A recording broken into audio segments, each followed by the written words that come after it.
செய்தியின் பின்னணியில் உங்கள் அனைவரையும் செய்தியின் பின்னணி நிகழ்ச்சியில் சந்திப்பதில் மகிழ்வடைகின்றோம். FM 101.3 சற்று முன்னர் கிடைக்கப்பெற்ற செய்தி தொடர்பான விவரங்களை நேர்களோடு பகிர்ந்து கொள்ள இருக்கின்றோம். ஈரானிய ஜனாதிபதி இப்ராஹிம் ரைசி அவர்கள் சென்ற உலங்கு வானூர்தி விபத்துக்குள்ளாகி இருப்பதாக அறிவிக்கப்படுகின்றது. 3 உலங்கு வானூர்திகள் சென்றதாகவும் அதில் ஒரு உலங்கு வானூர்தி விபத்துக்குள்ளாகி இருப்பதாகவும் தெரிவிக்கப்படுகின்றது. அணை ஒன்றை திறக்கும் முயற்சியில் அவர்கள் ஈடுபட்டு பின்னர் திரும்புகின்ற வழியில் தான் இந்த விபத்து ஏற்பட்டிருப்பதாக அறிவிக்கப்படுகின்றது. அசர்பைஜான் எல்லைப் பகுதியில் இந்த விபத்து நேர்ந்திருப்பதாக சற்று முன்னர் கிடைக்கப்பெற்ற செய்திகள் தெரிவிக்கின்றன. அதே நேரத்தில் சீரற்ற காலநிலை காரணமாக மீட்பு பணிகளில் சிக்கல் நிலை ஏற்பட்டிருப்பதாகவும் தற்போது கிடைக்கின்ற செய்திகள் தெரிவிக்கின்றன. மீட்பு குழுக்கள் அங்கே சென்றிருக்கின்ற பொழுதிலும் 5 மீட்டர் வரையிலான பார்வையை மட்டுமே கொண்டிருப்பதாக தெரிவிக்கப்படுகின்றது. மூடு பனி காரணமாக பார்க்க முடியாத ஒரு நிலை காணப்படுவதாக தெரிவிக்கப்பட்டிருக்கின்றது. ஆகவே மீட்பு குழுக்கள் அங்கு சென்றிருக்கின்ற பொழுதிலும் இந்த உலங்கு வானூர்தி இருக்கின்ற இடத்தையோ அல்லது ஏனைய இடங்களையோ பார்வையிட முடியாத ஒரு சூழல் காணப்படுவதாக தெரிவிக்கப்படுவதோடு கடும் குளிர் நிலவக்கூடிய ஆபத்து இருப்பதாகவும் தெரிவிக்கப்படுகின்றது. மழை தொடரக்கூடிய வாய்ப்புகளும் இருப்பதனால் மீட்பு குழுக்கள் இந்த மீட்பு பணியை மேற்கொள்வதில் கூட சிரம நிலை ஏற்பட்டிருப்பதாக தெரிவிக்கப்படுகின்றது. இப்பொழுது எங்களோடு ஆய்வாளர் சுரேஷ் தர்மா இணைந்திருக்கின்றார். அவரை சந்திக்கின்றோம். வணக்கம் சுரேஷ். வணக்கம் ராம். வணக்கம் நேயர்களே. ஆமாம், அண்மையில் தான் அவர் இலங்கைக்கு பயணத்தை மேற்கொண்டிருந்தார். இந்த சுற்றுப்பயணத்தில் பாதுகாப்பு ஏற்பாடுகள் எல்லாம் பலமாக இருந்ததை நாங்கள் செய்திகளின் வாயிலாக அறியக்கூடியதாக இருந்தது. புலனாய்வு பிரிவு கூட அவருடைய விஜயத்தின் போது அங்கே பிரசன்னமாக இருந்ததை பார்க்கக்கூடியதாக இருந்தது. ஒரு உலகளாவிய ரீதியில் உற்று நோக்கக்கூடிய ஒரு தலைவராகவும் தற்போதைய காலகட்டத்தில் ஈரானுடைய நகர்வுகளுக்கு மிக முக்கியமான பாத்திரமேற்று அந்த நகர்வுகளை மேற்கொண்ட ஒரு தலைவராகவும் பார்க்கக்கூடிய ஒருவர்.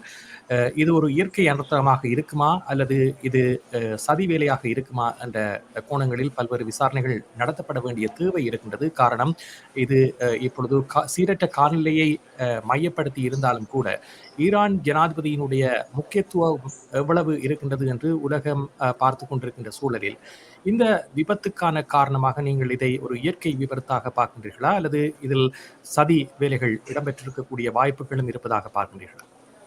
இந்த விபத்து நிச்சயமாக நாங்கள் எவ்வாறு பார்க்க வேண்டுமாக இருந்தால், இவர்கள் அதாவது ஈரான் 1979 ஆண்டில் அவர்கள் புரட்சிகர நிலையை அடைந்த பொழுது விதிக்கப்பட்ட பொருளாதார தடையின் பின்னான காலத்தில் அவர்களுக்கு இந்த விமானங்களின் உதிரி பாகங்கள் மற்றும் உலங்கு வானூர்திகளின் உதிரி பாகங்களை பெறுவதில் பல சிரமங்கள் இருந்து வருகின்றன. எனவே இப்பொழுது இந்த விபத்துக்கு உள்ளாக்கி இருப்பது பெல் 212 என்கின்ற ஒரு அமெரிக்க தயாரிப்பான உலங்கு வானூர்தி. இந்த உலங்கு வானூர்திக்கான உதிரி பாகங்கள் என்பன பெறுவதில் அவர்களுக்குள்ள இடர்பாடுகள் எல்லாம் எவ்வாறு இருந்திருக்கும் என்பது எங்களை பொறுத்தவரையில் நிச்சயமாக இந்த பொருளாதார தடையின் பின்னான காலத்தில் வழங்கியிருக்கிறார். ஆனால் மறுபக்கமாக இந்த உலகில் நாடுகளில் அதிக அளவிலான இழப்புகளை, அதாவது அதிக அளவிலான மக்களின் இழப்புகளை சந்தித்த ஒரு நாடாக ஈரான் இருக்கின்றது. ஈரான் தான் இந்த வான்படை வரலாற்றில் அல்லது வான் விமான வரலாற்றில் மிகவும் அதிக மக்களை இழந்ததாக இருக்கின்றது. இந்த நிலையில் இவரது இழப்பு என்பது நீங்கள் குறிப்பிட்டது போல அசர்பைஜான் நாட்டிற்கு சென்ற பிறகு அங்கே ஒரு அவர்களுடைய மாகாணத்திற்கு சென்று ஒரு அனைத்து பிறகு நடந்திருக்கின்றது. காலநிலைகள் சீரற்ற நிலையில் தற்பொழுது பல நாடுகளும் உதவுவதற்கு முன் வந்திருக்கின்றன. முதலில் இது ஒரு அவசர தரையிறக்கம் என்று கூறிய பொழுதும் இப்பொழுது இது நிச்சயமாக ஒரு விபத்து என்கின்ற ரீதியில் போய்கொண்டிருக்கின்றது. இப்பொழுது அங்கே இரவு நேரமாக இருக்கின்றபடியால் அவர்களால் மீட்பு பணிகளில் தொடர்ந்து ஈடுபட முடியாத பொழுதிலும் இப்பொழுது கிடைக்கப்படுகின்ற செய்திகளின்படி அங்கே இந்த பயணி ஒருவரின் தொலைபேசி இயங்குவதற்கான தடயங்கள் இருப்பதாகவும் அதே போல விமானத்தின் இடத்தை கண்டுபிடித்து விட்டதாக கூறுகின்ற பொழுதும் இதில் இவர் தப்பி இருப்பாரா இல்லையா என்பதை குறித்த தகவல்கள் பலமாக சந்தேகிக்கப்படுகின்றது. என்றால் அதற்காக பிரார்த்திக்கும்படி ஆயத்துல்லா கொய்மேனி, அதாவது ஈரானின் உயர் அதிபீடத்த மனிதனாக உள்ள ஆயத்துல்லா கொய்மேனி மற்றும் அவர்களுடைய செய்தி ஸ்தாபனங்கள் என்பன அறிவித்துவிட்டன. சரி. இவருடைய இந்த பயண ஒழுங்குகள் எவ்வாறு திட்டமிடப்பட்டிருந்தன? குறிப்பாக இந்த பயண ஒழுங்குகளின் மூலமாக அவருக்கான பாதுகாப்பு ஏற்பாடுகளில் ஏதாவது குறைபாடுகள் ஏற்படக்கூடிய சந்தர்ப்பம் இருந்திருக்குமா? ஏனென்றால் பாதுகாப்பு நிலையை பலப்படுத்தும் முகமாகத்தான் ஏனைய 2 உலங்கு வானூர்திகளும் அவரோடு பயணித்திருக்கின்றன. அந்த உலங்கு வானூர்திகளுக்கு ஏதும் பாதிப்பு ஏற்பட்டதாக தகவல்கள் இல்லை. ஆகவே இப்பொழுது தேடும் முயற்சி மேற்கொள்ளப்பட்டு வருகின்ற சூழலில் இது தரை தட்டி இருப்பதாக தெரிவிக்கப்படுகின்ற நிலையில் அவர் உயிர் தப்பியிருக்கக்கூடிய வாய்ப்புகள் இருக்கின்றனவா அல்லது கூடுதலாக இது இறப்பு சம்பவித்திருக்கக்கூடிய சந்தர்ப்பம் தான் இருக்கிறதா? நிச்சயமாக உயிர் தப்பி இருப்பதற்கான சந்தர்ப்பங்கள் என்பது அதிக குறைவாகவே இருக்கக்கூடிய சாத்தியத்தில் அது ஒரு மலை சார்ந்த பிரதேசமாக இருக்கிறாள் என்பது. மற்றது நீங்கள் கேட்ட பாதுகாப்பு என்பது குறித்த விவரத்தில் இங்கே அதாவது ஈரானின் ஆட்சி பீடம் என்பது தனி மனித ஆளுமைகளை முதல்நிலைப்படுத்துவது. ஒரு ஜனநாயக கட்டமைப்பு இல்லாத ஒரு நாடு அல்லது ஜனநாயக நாட்டுகளில் உள்ள படிமுறைகளைப் போல இல்லாமல் தனி நபர்களை மையப்படுத்தி இந்த ஆட்சி மையங்களை அழகு வைக்கின்ற நாடு. அந்த வகையில் அந்த நாட்டின் ஜனாதிபதியும் அல்லது தலைவரும் அந்த நாட்டின் வெளிவிகார அமைச்சரும் ஒரே விமானத்தில் சென்று அந்த பயணத்தை இவ்வாறான ஒரு விபத்தில் அந்த விபத்துக்கு உள்ளாகி இருப்பது என்பது நிச்சயமாக அவர்களை ஈடாட வைக்கும். நிச்சயமாக ஈடாட வைக்கும் என்றால் இவர்தான் ஈரானின் முகமாக தற்பொழுது பல நாடுகளுடனும் உறவுகளை மேற்கொண்டு பல நாடுகளுடன் புதிய உறவுகள், அதாவது இந்தியா கூட ஈரானுடன் உறவுகளை மேற்கொள்கின்ற அளவிற்கு பல முயற்சிகள் எடுக்கின்ற ஒரு மனிதனாக கருதப்படுகின்றன. எனவே தனி மனித ஆளுமையை முன்னிறுத்தி கொண்டு செல்லப்படுகின்ற ஈரானின் அரசியலில் இது நிச்சயமாக ஒரு பாதுகாப்பு பலவீனமாக இருப்பதோடு, இந்த பாதுகாப்பு சம்பந்தமாக நீங்கள் கேட்ட கேள்விக்கான பதிலாக கூறுவதானால் நிச்சயமாக இவர்கள் அது தொடர்பாக கவனித்திருக்க வேண்டும். அல்லது 2 முக்கியஸ்தர்களும் ஒரே உலங்கு வானூர்தியில் பயணிப்பது என்பதும் அந்த பகுதி ஒரு காலநிலை சரியில்லாத பகுதி, ஒரு மலை தொடர்களை கொண்ட பகுதியாக இருந்தால் அது கூட்டிய முன் நடவடிக்கைகளையும் முன்னெச்சரிக்கை நடவடிக்கைகளையும் மேற்கொண்டிருப்பது என்பது நிச்சயமாக தேவையானது.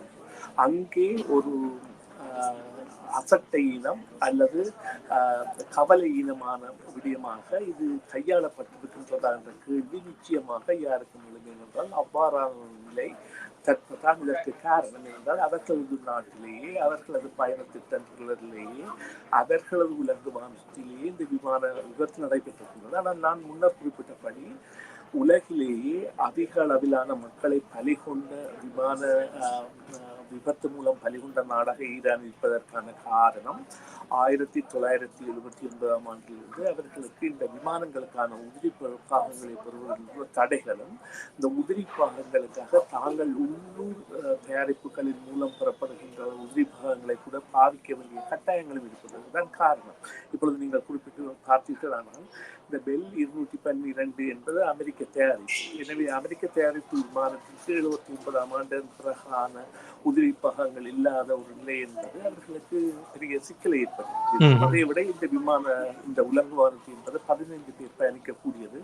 இதில் எத்தனை பேர் சென்றார்கள், எவ்வளவு முக்கியத்துவமானவர்கள் சென்றார்கள் என்பது தெரியாது. ஆனால் அந்த முதன்மைப்படுத்தப்பட்ட 2 முக்கியஸ்தர்களாக ஜனாதிபதியும் வெளிவிவகார அமைச்சரும் இருக்கின்றார். இது நிச்சயமாக இப்பொழுது நீங்கள் பார்த்தீர்களானால் உலக நாடுகள் பலவும் இப்பொழுது ஐரோப்பிய ஒன்றியம் தனது செய்மதி வலுத்த அமைப்பை இந்த பகுதியை புகைப்படம் எடுப்பதற்காக அனுப்பியிருக்கின்றது.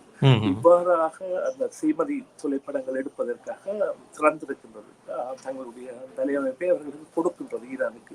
அதே போல Saudi Arabia, Russia, Pakistan, Azerbaijan, Armenia, துருக்கி போன்ற பல நாடுகளும் தாங்கள் முன்தருகின்றோம், ஒத்துழைப்பு தருகின்றோம் தேர்தலுக்கு என்று கூறுவது இவர்களுடைய முக்கியத்துவம் எவ்வளவு என்பதை காட்டியிருக்கின்றது.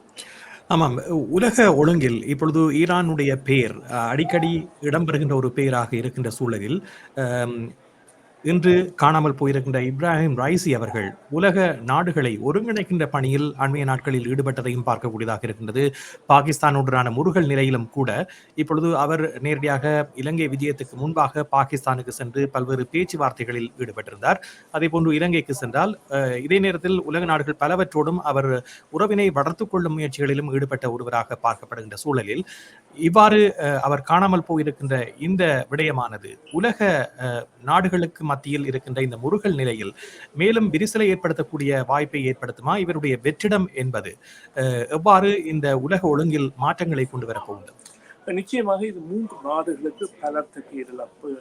அதாவது உறவு பேணலில் மீண்டும் ஒரு கட்டியெழுப்புதலை மேற்கொள்வதற்கான முயற்சியில் ஈடுபட வேண்டிய நாடுகளாக ரஷ்யா, சீனா மற்றும் இந்தியா இருக்கின்றன. அதன் பிறகு வடகொரியாவை, அதாவது அமெரிக்காவுடன் இணைந்து செல்லாத தரப்புகளுக்கு முக்கியமான தரப்பாகவும் மிகவும் இணைந்த ஒரு உறவுகளை ஏற்படுத்துவதாகவும் அமெரிக்காவின் எச்சரிக்கைக்கு மீறிய உறவுகளை ஏற்படுத்திய நாடுகள் தான் இந்த நாடுகள். இப்பொழுது அதாவது அமெரிக்கா இலங்கைக்கு கூட இவ்வாறான ஒரு பாகிஸ்தானுக்கு கூட எச்சரிக்கை விடுத்திருந்தது. பொருளாதார நடவடிக்கைகளில் அவர்கள் ஈடுபட்டால் அதற்கான பின்விளைவுகளை சந்திக்க வேண்டும் என்று. இருந்த பொழுதிலும் இவ்வாறான முனைப்புகளை மேற்கொண்டு இவ்வாறான ஒரு இரண்டாம் தரப்பை அல்லது அமெரிக்காவுக்கு எதிரான ஒரு ஆளுமை மிக்க தரப்பை உருவாக்குவதில் இவரது பங்கு காத்திரமாக இருந்திருக்கின்றது என்பது மறைக்க முடியாத உண்மை.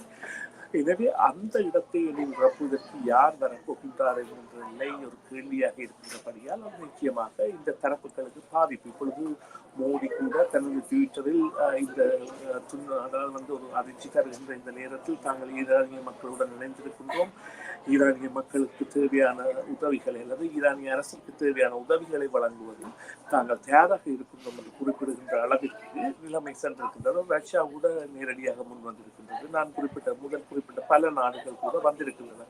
இவை இவரின் பிரசன்னத்தின் முக்கியத்தை குறிப்பிடுகின்றன. இவர் சில வேளைகளில் இவ்வாறு கூறுகிறார், இந்த விமான விபத்து என்பது சற்று இவரை காயமடைய வைத்தோ அல்லது பலத்த காயமடைய வைத்தோ இவர் இயங்காத நிலைக்கு சென்றால் கூட இவரை மீள இவ்வாறான ஒரு தலைமையை கட்டியெழுப்பி கொண்டு வருவது என்பது ஈரானுக்கு தற்போதைய மிகவும் கடினமான ஒரு காரியம்.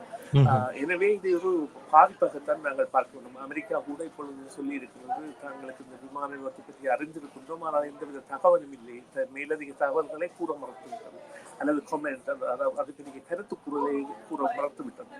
ஆனால் நிச்சயமாக இங்கே நாங்கள் பார்க்க வேண்டியது இது ஒரு உள்நாட்டு விவகாரத்தில் ஊழல் நடைபெற்றது. இதில் சில வேளைகளில் சதிகள் கூட இடம்பெற்றிருக்கலாம். இது பற்றிய விவரங்கள் எல்லாம் விசாரணைகளின் கீழ் தெரிய வருவதாக இருந்தால் கூட அந்த முதல்நிலை காரணமாக நாங்கள் பார்க்க வேண்டியது ஈரான் மீது விதிக்கப்பட்ட பொருளாதார தடை என்பது அந்த நாட்டை எவ்வளவு பாதித்திருக்கின்றது, அந்த நாட்டின் விமானப்படையையும் விமான சேவையையும் எவ்வளவு கீழ்நிலைக்கு சென்று வைத்திருக்கின்றது என்பது ஒரு உண்மையாக அந்த கருத்தில் எடுக்கப்பட வேண்டிய விடயம்தான். ஆகவே வெளி உலகுக்கு தாங்கள் தொடர்ந்தும் பலமிக்கவர்களாக இருப்பதாக ஈரான் சொல்லிக் கொண்டாலும் அமெரிக்கா விதித்திருக்கின்ற பொருளாதாரத்தினுடைய தாக்கம் என்பது அடிமட்டங்களில் இவ்வாறான பிரதிபலிப்பை காட்டக்கூடிய ஒன்றாக மாறியிருக்கின்றது என்பதனை மறக்க முடியாது என்ற ஒரு கருத்தையும் இந்த நேரத்தில் நீங்கள் சொல்லியிருக்கின்றீர்கள். தொடர்ந்து அடுத்தடுத்து என்னென்ன மாற்றங்கள் இந்த செய்தியை அடுத்து வரப்போகின்றது என்பதனை நாங்கள் பொறுத்திருந்து பார்ப்போம். நிகழ்ச்சியில் கலந்து கொண்டமைக்கு நன்றி சுரேஷ். மீண்டும் சந்திப்போம். நன்றி ராம், நன்றி நேயர்களே, மீண்டும் ஒரு பொழுதில் சந்திப்போம். ஆமாம், தொடர்ந்து மீட்பு குழுவினர் அவர்களுடைய இருக்கும் இடத்தை நோக்கி சென்றிருப்பதாக தகவல்கள் வெளிவந்து கொண்டிருக்கின்ற சூழலில் அடுத்தடுத்து இந்த மீட்பு குழுக்கள் என்னென்ன செய்திகளை வெளியிடுகின்றன என்ற விடயத்தையும் நாங்கள் நமது ஒலிபரப்பில் நேர்களுக்காக வழங்க இருக்கின்றோம் என்று கூறிக்கொண்டு இன்றைய நிகழ்ச்சியில் இருந்து விடைபெறுகின்றோம். மீண்டும் சந்திப்போம். CMR Tamil FM